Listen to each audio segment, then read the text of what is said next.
Tiene la palabra el diputado Eduardo Falcone.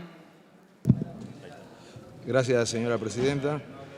Bueno, en primer lugar quiero adelantar que el bloque del MID va a apoyar las dos leyes afirmativamente.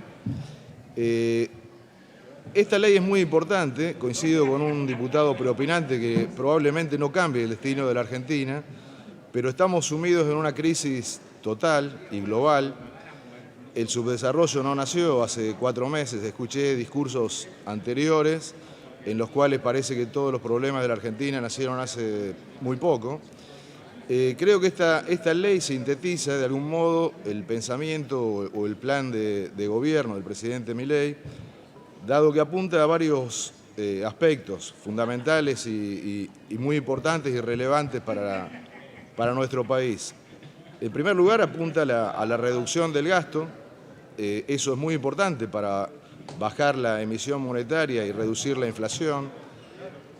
Por otro lado, el otro eje de esta ley es el incremento de las inversiones del sector privado, y en ese sentido hay un conjunto de normas que no las voy a describir porque están en el proyecto de ley, que son consistentes en ese sentido. La desregulación administrativa, la simplificación de los procedimientos administrativos, la modernización laboral. Hay muchos aspectos también en la ley de impuestos que no me voy a referir extensamente, pero solamente quería puntualizar un par de artículos que me parece que están subvalorados. Nadie los ha mencionado, que es, por ejemplo, que los responsables inscriptos discriminen en sus facturas y tickets a los consumidores finales cuánto es el nivel de impuestos que tiene cada factura. Es decir, ahora no sabemos cuánto es el concepto de impuestos y cuánto es el precio del producto, pero cuando se aplique esta ley, la gente va a saber cuánto cuesta un kilo de polenta y cuánto cuesta el costo del Estado en cada ticket, con lo cual va a convertir a esos ciudadanos, pagadores de impuestos, en conscientes de cuánto le cuesta al Estado y la gestión del Estado, y nos van a reclamar a todos los funcionarios públicos una mejor gestión del Estado, más eficiente. Eso me parece que hay que resaltarlo. Seguramente lo van a tratar otros diputados cuando traten el capítulo de la reforma del paquete fiscal, pero quería puntualizarlo en este momento. Básicamente estamos en esta situación porque el Estado está fundido. El Estado no tiene recursos, el Estado ha debido endeudarse y emitir, eso ha generado inflación. Todas las políticas del gobierno están en línea con bajar la inflación. Ya hay algunos signos muy positivos, como por ejemplo que ya la reducción del pago de intereses a los pasivos remunerados del Banco Central hace que los bancos ahora tengan que prestarle al sector privado. Ya estamos viendo que hay anuncios de crédito hipotecario. Eso es consistente también con la baja de inflación, la baja de la inflación. ¿Cuánto hace que no vemos que los sectores medios pueden acceder a un crédito hipotecario para tener una vivienda? Creo que hay muchos aspectos que están en esa línea que ya a poco menos de 4 meses se están viendo. Pero bueno, entre los capítulos que tiene esta ley, particularmente me interesa el régimen de incentivo a las grandes inversiones, porque como manifesté previamente, el Estado no tiene recursos para invertir, con lo cual darle previsibilidad al sector privado es algo muy importante para este tipo de inversiones. Nosotros necesitamos inversiones en todos los sectores de la economía porque el Estado está fundido, está descapitalizado, también el sector privado está descapitalizado. La inversión física en fierros, en bienes de capital, está paralizada hace años, y para que este país crezca y tenga mejores salarios y tenga mayor productividad, hace falta que el sector privado invierta fuertemente. Entonces, me parece que todos los incentivos que están previstos en el régimen de incentivo a las grandes inversiones van en la línea correcta.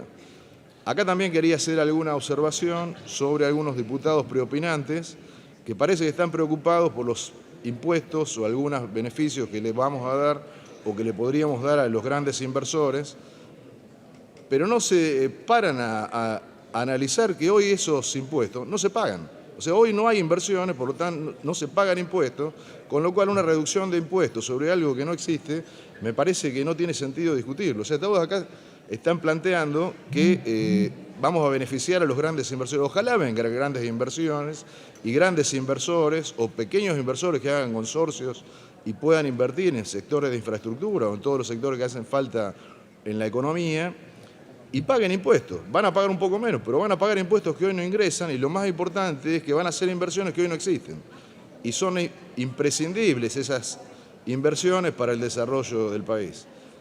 Acá se habla mucho de que no hay un modelo de desarrollo. Probablemente el gobierno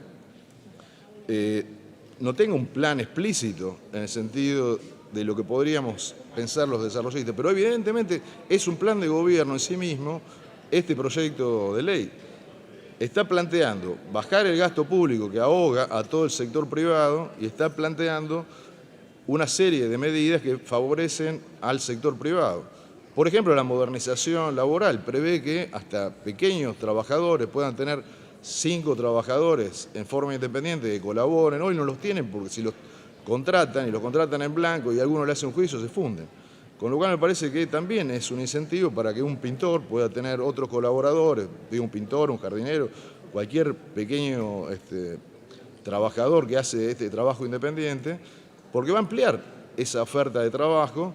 Ya ayer estuvimos viendo anuncios de pequeños empresarios que dijeron que si se aprueba esta ley van a crear 1 millón de puestos de trabajo.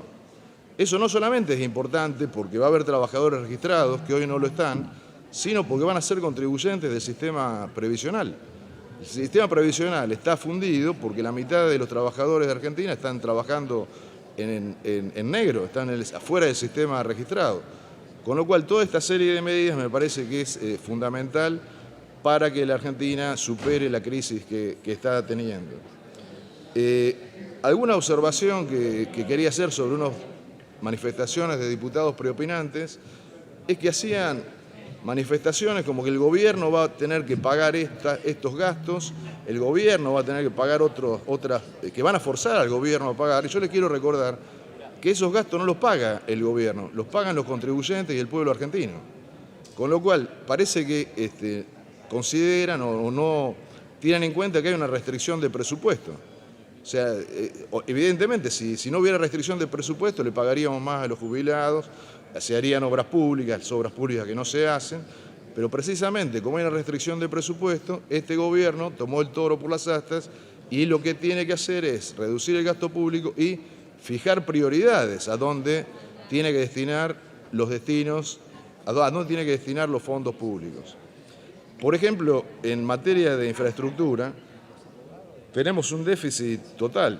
Yo manifesté en mi exposición anterior que soy de Chivilcoy y por mi pueblo pasa una ruta, la Ruta Nacional 5 que va hasta Santa Rosa, también lo manifestaron 2 diputados de La Pampa, y el Estado hizo en 40 años, 40 kilómetros de autovía. Imagínense que hasta La Pampa son 600 kilómetros, van a tardar 600 años en hacer esa autovía. Con lo cual, en el régimen de incentivo a las grandes inversiones, que prevé precisamente que el sector privado pueda hacer inversiones de esa magnitud, me parece que es muy importante, porque si no lo puede hacer el Estado, porque de hecho no lo hizo, que haya concurso del sector privado para hacerlo. Otro ejemplo, el sistema de trenes. Cuando yo estudiaba en la universidad había una frecuencia de trenes de todos los días para ir a mi pueblo, que está a 160 kilómetros de la capital federal, y ahora hay 3 por semana, tarda 4 horas el tren para llegar a Chivilcoy y vemos que, por ejemplo, en Chile, no estamos hablando de España o Estados Unidos, son economías desarrolladas, hace poco menos de un mes inauguraron un tren que viaja a 160 kilómetros por hora. O sea, yo podría estar en mi ciudad en 1 hora en tren, pero si viajara en tren, tardaría 4 horas para llegar a mi pueblo. Y si tomo la autovía, tengo el riesgo de que un imprudente haga una maniobra y te mate. O sea que lo que quiero decir es que me parece fundamental aprobar el régimen de incentivo a las grandes inversiones porque va a poder hacer cosas que hoy el Estado no hace.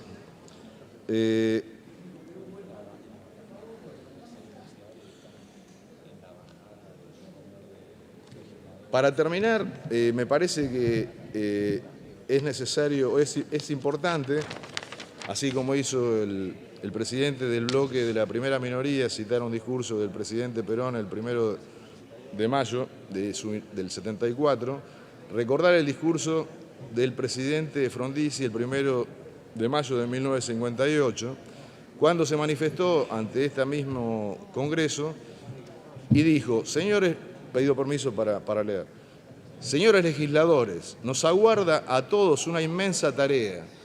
Tenemos que librar una lucha sin cuartel contra el atraso, el estancamiento, el desánimo y la desesperanza. Tenemos que extirpar hasta sus raíces la ignorancia, la miseria y el miedo al futuro. Tenemos que aplicar toda nuestra fuerza y toda nuestra inteligencia para levantar este país y lanzarlo para adelante. Tendremos que movilizar todas las energías y todos los recursos. El destino nos ha lanzado un desafío y el pueblo argentino lo ha aceptado. Tenemos que vencer porque en esta lucha sin cuartel la hemos de librar en nombre de la justicia y en nombre de la libertad. Muchas gracias. Muchas gracias, señor diputado.